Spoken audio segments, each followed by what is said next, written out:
This is another video I want to make about a topic I've been thinking about lately, okay? Some people should not be born. Some people should not be born. There, I said it. And it's not some demonic, abortion message. I am not pro-abortion by any means, okay? Let's get that cleared up right now. I'm very much pro-life. I like what abolitionists think. But some people should not be born. And why I say that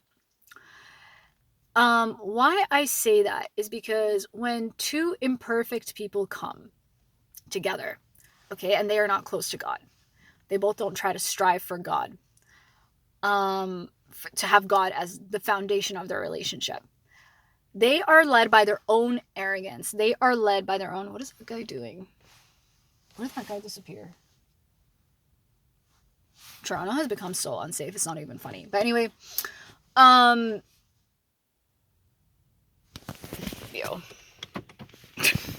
risk things these days. What was I saying? Some people should not be born. Because when two people that are truly imperfect, so there's the imperfect where you are imperfect in Christ, and that is okay because you are constantly striving towards Christ. And then there is the imperfect, the truly imperfect, like worldly imperfect, where you are not baptized, you do not seek Christ, you do not seek God in any way possible. You are just living your life arrogantly, willfully, and knowing that there must be a higher power. I really don't believe when people say, oh, I've never heard of Jesus Christ. I think that's just a way that that's just a way to relieve their guilty conscience, because if they admit that they know, then the next question is, then if you know about God, why do you not follow him, right? But they are just denying it. There's no way you have not heard of the Passion of the Christ. There is no way you have not heard of Jesus Christ. There's just no way. That's just the devil in them speaking, and they're just trying to, absolutely deny his existence, because everything's available on Google. Like, there is no reason why you shouldn't know that God exists, right? I do understand that there are things on Google that suppress the information about God and things like that, but there are so many testimonies. There is no way. I don't believe it. I think it's just a way that people just lie to relieve their conscience and say, oh, well, I guess it's not my fault. I don't know, which is a load of crap. But anyway, what I'm saying is, some people should not exist because I think about my own life all the time, and I'm not some suicidal person. I have never been. I'm too petty to be suicidal, okay? Like, if I'm ever dead suspiciously, I definitely got killed because I want to piss off other people that I'm still alive and doing well and whatever. But anyway, that's besides the point. Jesus, the sun is really shining. We'll do it here. Okay, so what I'm trying to say is, I keep going off on a lot of tangents. What I'm trying to say is, there are couples that should not be together. People think that because they're married, they're following the will of God, or they have fulfilled the will of God, or they have created a covenant with God. No, they have created a covenant within themselves and with the devil, because where God is not, the devil is. So here comes out this child that is not going to be properly loved because his parents are not going to be properly loved, and they're not going to properly love each other because they don't love God. So here you are creating this child, this byproduct of your own ignorance. And what do we expect? Like, godlessness is the root of all evil. Like I think about my own life too. I think about my parents. They are not equally yoked.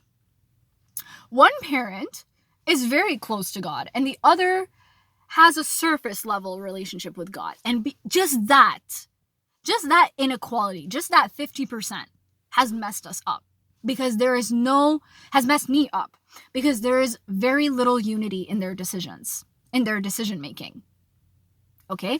And that's a very sad thing to admit. And I've had thoughts where I'm like, I should not exist because I have made decisions that have hurt me before, because I have not feared God as my parents should have, if that makes sense.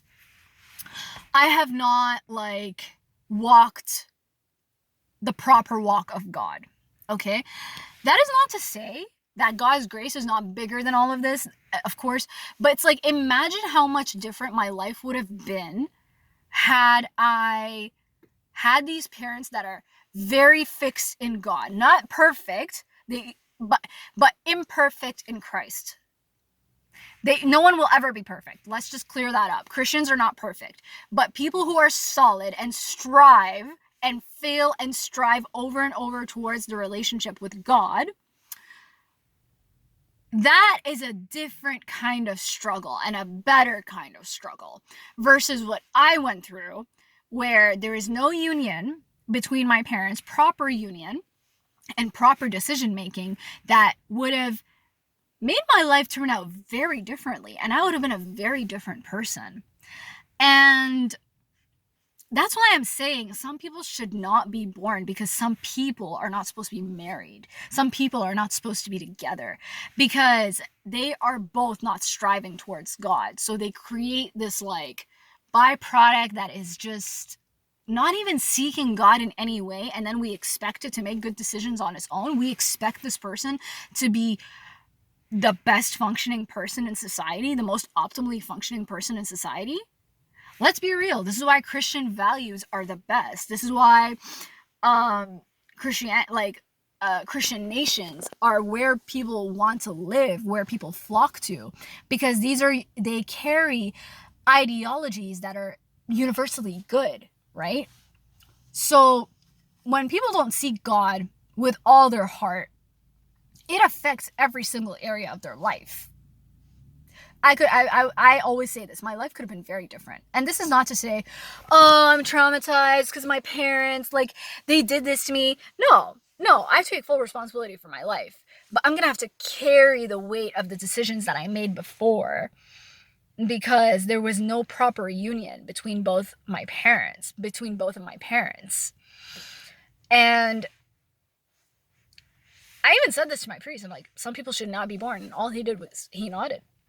I'm like, when people are not truly close to God and they don't have a proper bond with God, so they don't have a proper bond with each other, they should not have kids. And he's like, yeah, you're absolutely right.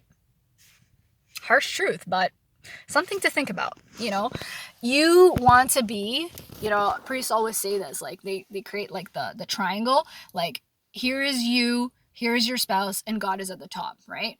You cannot get closer together, okay, if you are not climbing towards God, okay? It's like a little bridge, okay? And it's for eternity, right? Yeah. You can see the difference in fruit, like in some people's fruits. Like, why are some kids so successful and so like peaceful and so like so productive in society and so useful, and everyone just loves them? And then there's the people who lose their way and go astray and leave God and denounce their religion, because there's no union between those two, because those two don't have a union with God. So don't ever think that just because a couple is married, it is out of God's will, right? They could just be walking in their own understanding, leaning on their own understanding, and they're like, oh, we're getting married. Those are the people that ignore the signs that, oh yeah, I shouldn't have married this person. I shouldn't, because out of sheer pride, like, oh no, I gotta get married. I've got to get married. I need to, I can't, like, I have to save face. People can't know my relationship failed, and then they're with the wrong person. They're not with the person that they're meant to be with, that God ordained for them. And then they have kids that are also not meant to be. But that is not to say that once those children arrive, they're not deserving of life. That is not at all what I'm saying. But what I'm trying to say is, like, it is not the most perfect fruit. Okay? And that's not to say, like, let's say a couple that is perfectly Christian and godly and they have like a disabled child. Does that mean that the child is born out of sin and like that child is disabled because of sins of the parents? Absolutely not.